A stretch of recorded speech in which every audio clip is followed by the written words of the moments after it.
Hello टी students, welcome to smart knowledge. प्यारे बच्चों, आज की वीडियो में हम डिस्कस करने वाले हैं डायरेक्टरेट ऑफ एजुकेशन की ओर से दिया गया practice paper session 2024-25 and subject रहेगा social science, class 8, duration 2.5 hours and maximum marks रहेंगे 60। ये प्रैक्टिस पेपर आपका जो कंप्लीट आपका सिलेबस आने वाला है फाइनल पेपर में उसके ऊपर बेस्ड है, यानी जो आपका मिड टर्म से पहले आया था सिलेबस वो भी आपका फाइनल पेपर में आएगा।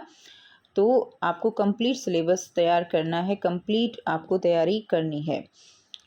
हिंदी मीडियम में ऑलरेडी वीडियो अपलोड की जा चुकी है, तो अब इस वीडियो में हम इंग्लिश मीडियम में पेपर का सॉल्यूशन करने वाले हैं।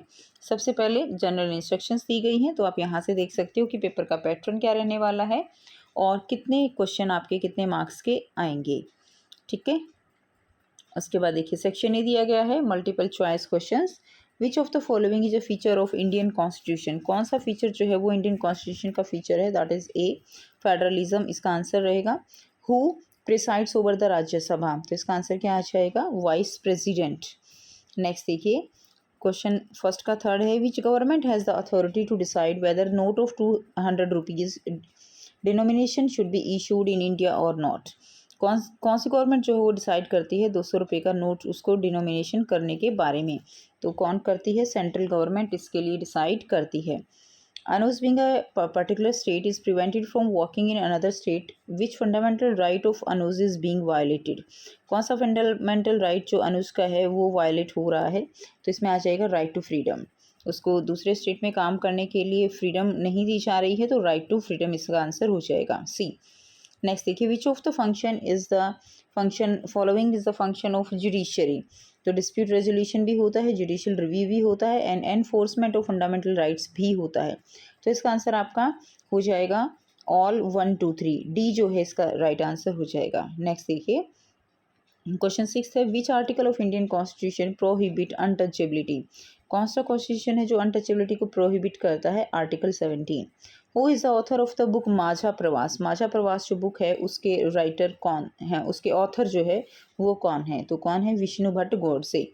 नेक्स्ट देखिए क्वेश्चन 8 है, what was the reason of the defeat of Nawab Sirajuddaula in the battle of Plassey? तो क्या रीज़न था नवाब सिराजुद्दौला का जो बैटल ऑफ प्लासी वॉर हुआ था उसमें उनकी हार का? So the forces led by Mir Jafar did not participate in the battle. तो फोर्सेज जो मीर जाफर की थी उन्होंने बैटल में पार्टिसिपेट नहीं किया था। नेक्स्ट है 9th, who among the following is related to the foundation of Asiatic Society of Bengal?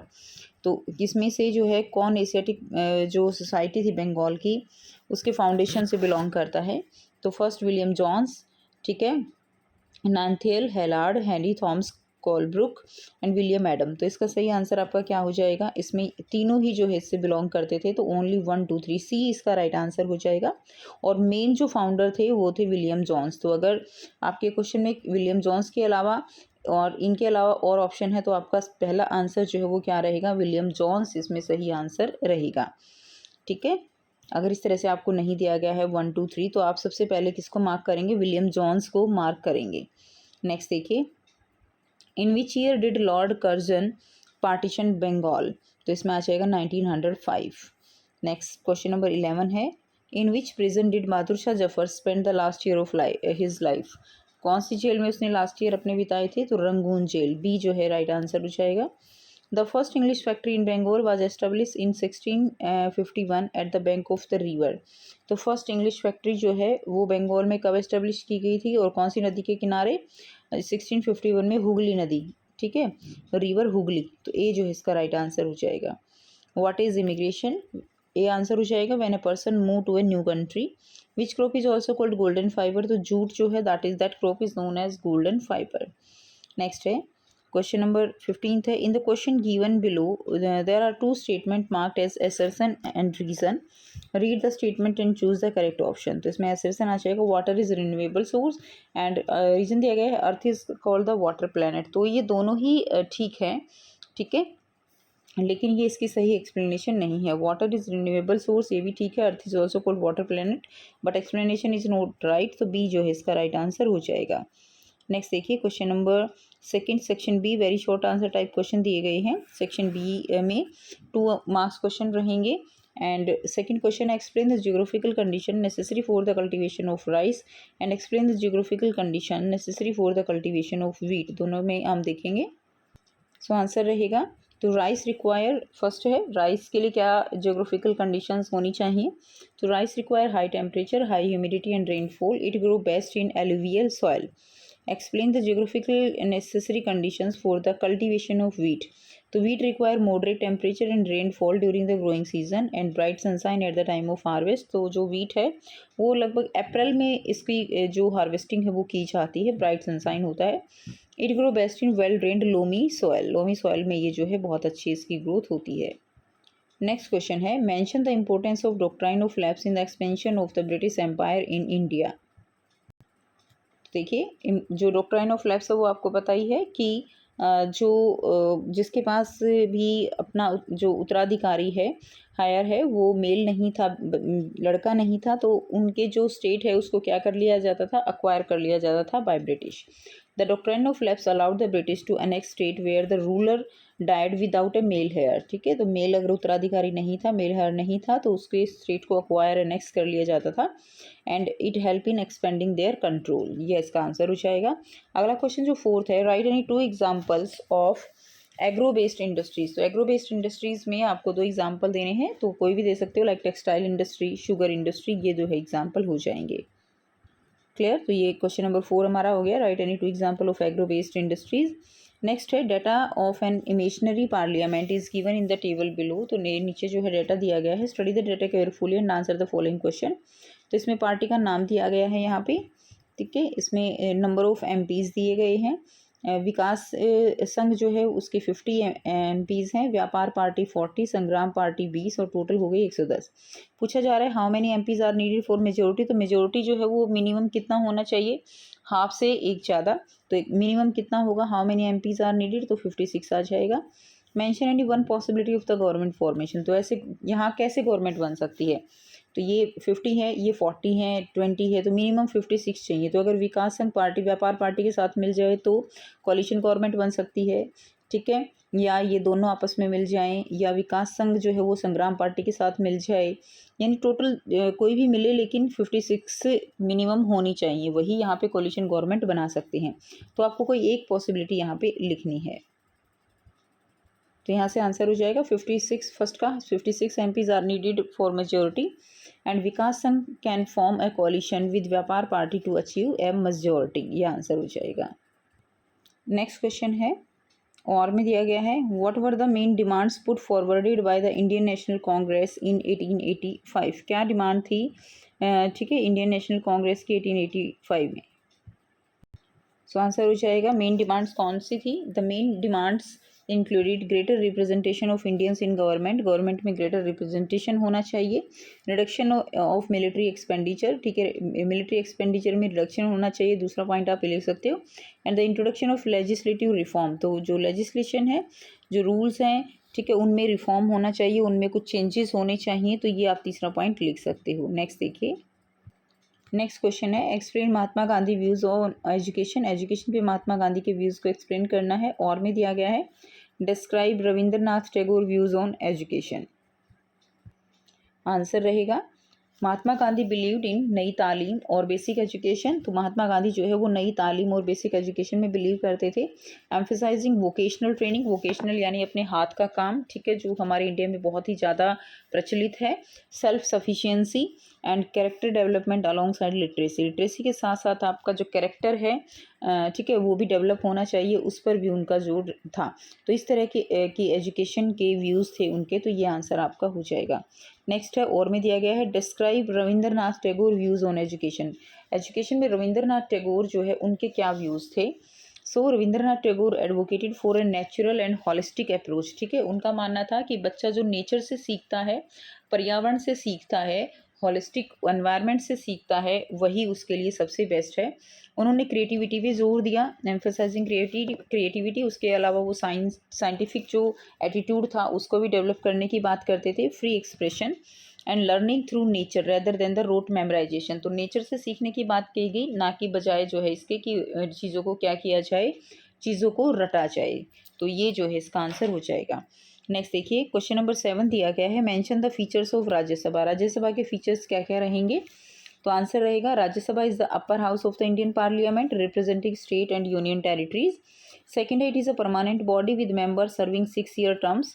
Third है, it plays an advisory role on legislation. ठीक है, ये इसका आंसर हो जाएगा। अगला और में दिया गया है आपको फीचर्स ऑफ लोकसभा। तो लोकसभा के फीचर्स क्या रहेंगे? Lok Sabha is the lower house of parliament.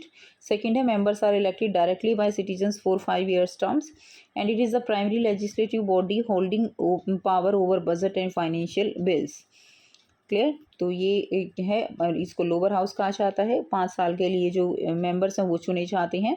Primary legislative है यानी मेन जो कानून बनाने का अधिकार है, बजट का है, फाइनेंशियल जो कंट्रोल है, वो सारा किसके पास है? लोअर हाउस के पास है। सो नेक्स्ट देखिए क्वेश्चन नंबर 7 हमारा हो गया Rajya Sabha features and Lok Sabha features. अब है section D, long answer type question है। ठीक है, क्वेश्चन नंबर 8 रहेगा, the farmer in the United State of America act as a businessman not an agriculturist, explain the statement. यानी यूएस के अंदर जो फार्मर्स हैं वो एक तरह के बिजनेसमैन हैं, ना कि वो फार्मर हैं। इसके ऊपर आपको एक्सप्लेन जो है करना है। तो आंसर रहेगा, in the USA farmers are often seen as businessmen operating large scale mechanized farms with an emphasis on profitability, productivity and market oriented agriculture। तो जो वहाँ पे लोग हैं, किसान हैं, वो लार्ज स्केल पे खेती करते हैं और उनकी जो मशीनें हैं वो बहुत ही ज़्यादा एडवांस हैं। उनका जो फोकस होता है वो प्रॉफिट पे फोकस होता है, प्रोडक्टिविटी पे फोकस होता है, मार्केट ओरिएंटेड होता है कि मार्केट में किस तरह की एग्रीकल्चर की नीड है। They make calculated business decision. ठीक है, बहुत सोच समझ के डिसीजन लेते हैं। फोकसिंग ऑन क्रॉप यील्ड, किस तरह से जो प्रोडक्टिविटी है उसको इंक्रीज़ किया जाए। कमोडिटी प्राइसेस, किस तरह मार्केट में बेचा जाए, क्या प्राइस हुए। टेक्नोलॉजिकल इन्वेस्टमेंट, इन सब के साथ वो काम करते हैं, इसलिए वो एक टाइप की क्या है? They are businessman, not the farmers. Next question है question number 9, the idea of consent is the starting point of democracy. Consent देना, वो जो है कंसेंट का आइडिया वो सबसे स्टार्टिंग पॉइंट है डेमोक्रेसी का। Describe the provision which make Indian democracy strong in the light of the statement. ये आपको आंसर बताना है। आंसर रहेगा कंसेंट जो है, consent is foundational to democracy, evident through elections, free press, rule of law and constitutional rights. Provisions such as universal adult suffrage, periodic elections and judicial independence make Indian democracy robust। तो ये जो है इसका answer हो जाएगा। Next देखिए, और में दिया गया है, what is the role of parliament in law making. Law making में पार्लियामेंट का क्या रोल है? The parliament of India plays a central role in law making. तो सेंट्रल रोल है पार्लियामेंट ऑफ इंडिया का जो लॉ मेकिंग है उसमें। बिल्स आर प्रपोज्ड, बिल जो है वो प्रपोज किए जाते हैं, डिबेट किए जाते हैं, अमेंडमेंट की जाती हैं एंड वोटेड अपॉन, और फिर उनमें वोट की जाती है। Both Lok Sabha and Rajya Sabha must pass a bill for it to become a law. तो कोई भी जो बिल है उसको लॉ बनाने के लिए राज्यसभा और जो लोकसभा है दोनों में पास करवाना अनिवार्य है, ज़रूरी है। इंश्योरिंग थ्रू स्क्रूटनी, ठीक है, and representation in the legislative process. तो जो प्रोसेस है लेजिस्लेचर का उसके अकॉर्डिंग उसका पास होना ज़रूरी है। तो क्वेश्चन नंबर 9 हमारा हो गया, describe the role of parliament in the process of making of law. Next देखिए सेक्शन ई है, केस बेस्ड क्वेश्चन है। 4 नंबर का एक क्वेश्चन रहेगा, 4 केस स्टडीज आपको यहाँ पर मिलने वाली हैं। Read the given passage and answer the following question. तो आपको ये पैसेज बहुत अच्छे से रीड करना है और क्वेश्चंस के आंसर करने हैं। तो देखिए, the devastation of Delhi after Nadir Shah invasion, जब नादिर शाह ने आक्रमण किया था दिल्ली के ऊपर, was described by the contemporary observer. तो उसका जो ऑब्जर्वेशन थी कि आक्रमण करने के बाद क्या क्या हुआ वो यहाँ पर दिया गया है। 1, describe the wealth looted from the Mughal treasury as follows. 60 lakhs of rupees and some 1000 gold coins, ठीक है, ये सब लेकर गए थे। Nearly 1 crore worth of gold ware, gold के जो बर्तन थे वो लगभग 1 करोड़ के थे। Nearly 50 crore worth of jewellery थी। Most of them unrivalled in the world, कुछ तो इतनी ज़्यादा दुर्लभ थी संसार में, ठीक है, जैसे कि peacock thorn. Another account described the invasion impact upon Delhi. Who had been masters are now dire straits. अब जो मास्टर थे वो बहुत बुरी हालत में थे, आ गए थे। Those who have been revered could not even quench their thirst. तो जो बहुत ज़्यादा अमीर थे वो अब अपनी प्यास भी नहीं बुझा पा रहे थे। The recluses were pulled out of their corners. The wealth were turned into beggars. जो अमीर थे वो भिखारी में बदल गए. Those who once set the style in cloth, जो एक क्लोथ की जो है एक आप कह सकते हो कि नया फैशन चलाते थे. And those who own property, जिनकी अपनी प्रॉपर्टी थी, अब वो बिना क्लोथ्स के घूम रहे हैं. The new city Shahjahanabad were turn to rubble. एक तरह के डंप में बदल गई थी शाहजहाबाद सिटी. किसकी वजह से? नादिर शाह के कारण. Then attack the old quarter of the city. उन्होंने ओल्ड क्वार्टर जो सिटी थे उन सब पे क्या कर दिया? अटैक किया. And destroy the whole world that exist there. और पूरा जो वहाँ की जो संसार था उसको ख़त्म कर दिया. क्वेश्चन देखेंगे. Who turn Shahjahanabad into a heap of rubble. तो किसने बदल दिया था हीप ऑफ रबल में? तो नादिर शाह इसका आंसर हो जाएगा. Those who had no dearth of landed property now become homeless. Explain the meaning of the above statement. ठीक है, जो जिनके पास बहुत ज़्यादा प्रॉपर्टी थी अब वो बेगर हो गए थे, इसका स्टेटमेंट आपको बताना है. एंड थर्ड भी देख लेते हैं. Right any two effect of Nadir Shah invasion. दो इफेक्ट क्या रहेंगे नादिर शाह के आक्रमण के, इन्वेजन के? तो आंसर रहेगा those who have no dearth of landed property have now become homeless. Means that the people who previously owned a lot of land and wealth were left destitute. अब उनके पास कुछ भी नहीं है, विदाउट शेल्टर है. And after the invasion, ठीक है, कुछ भी रहने को खाने को नहीं है. Next, two effect of Nadir Shah invasion. क्या क्या इफेक्ट थे? तो the massive looting of wealth from the Mughal treasury including precious jewels and peacock throne, ठीक है. And the destruction and devastation of Delhi, leaving the city in ruins and its citizens impoverished. Clear? तो उनकी हालत बहुत ज़्यादा ख़राब थी और जो है डिस्ट्रक्शन, चारों तरफ जो है बर्बादी छाई हुई थी. नेक्स्ट क्वेश्चन देखिए. क्वेश्चन नंबर 11 है. एटमॉस्फेयर के बारे में बताया गया है. The atmosphere is a thin layer of air that surround the earth. The gravitational force of the earth hold the atmosphere around. It protect us from the harmful rays and scorching heat of the sun. तो हमें ये बोझ है harmful rays से बचाती है. It consist of A number of gases, dust and water vapour. तो ये वाटर वेपर, गैसेज, डस्ट से मिलकर बनी है. The changes in the atmosphere produce changes in the weather and climate. Plant and animal kingdom together make biosphere of the living world, and it is a narrow zone of the earth where land, water and air interact with each other to support life. तो ये narrow zone है अर्थ का जहाँ पर land, water और air आपस में interact करते हैं और लाइफ को सपोर्ट करते हैं. तो what is the atmosphere made of? Atmosphere जो है वो किससे मिलके बना हुआ है? तो यहाँ से आंसर आ जाएगा. It consist of a number of gases, dust and water vapours. तो ये इसका फर्स्ट का आंसर हो जाएगा. नेक्स्ट है what is meant by biosphere. तो बायोस्फीयर क्या है? तो it is a narrow zone of the earth where land, water and air interact with each other to support life. तो ये सेकंड का आंसर हो जाएगा. थर्ड है how is the atmosphere beneficial to us. कैसे बेनिफिशियल है atmosphere हमारे लिए? तो इसका आंसर यहाँ से हो जाएगा. It protect us from the harmful rays and scorching heat of the sun. तो ये जो है थर्ड का आंसर हो जाएगा. ठीक है, क्लियर? तो ये किसका हो जाएगा? थर्ड का आंसर. नेक्स्ट देखिए. क्वेश्चन नंबर 12 दिया गया है. Every state in India has a legislative assembly. हर एक से जो स्टेट है इंडिया का उसमें अपना क्या है? एक लेजिस्लेटिव असेंबली है. And each state is divided into different areas और constituencies. From each constituencies the people elect one representative who then become a member of the legislative assembly. हर एक कॉन्स्टिट्यूंसी से एक रिप्रेजेंटेटिव को सेलेक्ट किया जाता है जिसको एमएलए कहा जाता है. You would have notice that people stand for election in the different parties. अलग अलग पार्टीज़ के होते हैं. Those MLA therefore belong to different political parties. How do people who are MLA become minister और chief minister? कैसे जो MLA हैं वो मिनिस्टर बनते हैं, चीफ मिनिस्टर बनते हैं? पॉलिटिकल पार्टी में जिसको मोर देन हाफ सीट मिलती हैं तो वो जो है मेजोरिटी में आ जाती है. The political party that is the majority, जिसकी मेजोरिटी होती है उसको रूलिंग पार्टी कहा जाता है. And all other member are called opposition. और बाकी जो मेंबर है उनको अपोजिशन कहा जाता है. तो इसमें फर्स्ट क्वेश्चन है व्हाट इज़ कॉन्स्टिट्यूएंसी. ठीक है, कॉन्स्टिट्यूएंसी क्या है? तो इसका आंसर रहेगा ए कॉन्स्टिट्यूएंसी. यहाँ से करेंगे. कॉन्स्टिट्यूएंसी इज एन एरिया और region from where people elect representative to the legislative assembly. First का आंसर के बाद सेकंड है what are the people elected from each constituency for the legislative assembly of the state called.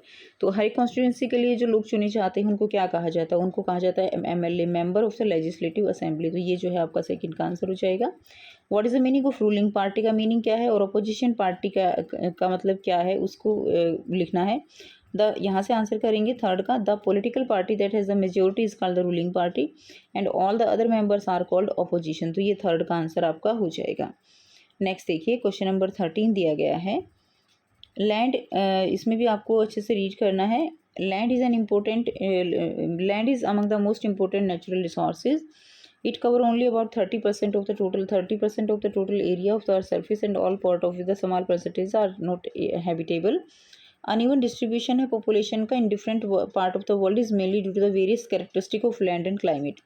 तो land और climate का characteristic अलग अलग होने की वजह से अलग अलग एरिया में अलग अलग पॉपुलेशन है. Rugged topography, steep steep of mountain, low-lying areas susceptible to waterlogging, desert areas, and thick forested areas are normally sparsely populated and uninhabited. Plains and rivers valleys offer suitable for agriculture. तो plains और river valleys जो हैं वो agriculture के लिए अच्छी मानी गई है क्योंकि वहाँ पर पानी की सुविधा है. Hence these are the densely populated area of the world. तो land is an important natural resources. Why? तो इसका आंसर हो जाएगा land is an important natural resources because it support human life and provide space for agriculture, construction and other essential activities. Next question देखिए, why is population found more in plains and river valleys as compare to the desert and densely forested areas. तो यहाँ से इसका answer लिख देंगे population is found more in plains and river valleys because these areas offer fertile land and more favourable environment for agriculture and settlement compare to desert and densely forested areas. तो ये इसका answer हो जाएगा. Next question है, why is the distribution of population in the world unequal. Distribution of population India में unequal क्यों है? तो वर्ल्ड में पॉपुलेशन अनइक्वल है because the distribution of population in the world is unequal due to difference in land features and climate which affect the habitability and productivity of different region. तो land feature अलग हैं, तो इन अलग अलग वहाँ पे climate के कारण जो है अलग अलग क्या है productivity है different regions में. तो ये इसका आंसर हो जाएगा. नेक्स्ट देखिए section F, map based question दिए गए हैं. So on the given political outline map of India locate and label any 5 of the following space with proper symbol and right their names. तो इसमें हो जाएगा ए दिल्ली, बी झांसी, सी Lucknow, D Bareilly, ई जो है Banaras and F जो है क्या हो जाएगा अलीगढ़. तो ये आपको मार्क करनी है. तो यहाँ से आप आंसर कर लेंगे. ठीक है, ये क्या हो जाएगा, फर्स्ट जो है दिल्ली हो जाएगा. उसके बाद देखिए नेक्स्ट ये बरेली हो जाएगा, अलीगढ़, ये लखनऊ, वाराणसी और झांसी. तो इस तरह से आप इंडिया के मैप पे इनको रिप्रेजेंट कर देंगे. तो ये था कंप्लीट पेपर. आई होप सभी बच्चों को सारे क्वेश्चंस क्लियर हैं. फिर भी अगर कोई भी डाउट है तो आप पूछ सकते हो. वीडियो अच्छी लगी तो लाइक कीजिए, शेयर कीजिए और चैनल को कीजिए सब्सक्राइब. मिलते हैं आपसे नेक्स्ट वीडियो में. Till then take care, bye bye and have a nice day.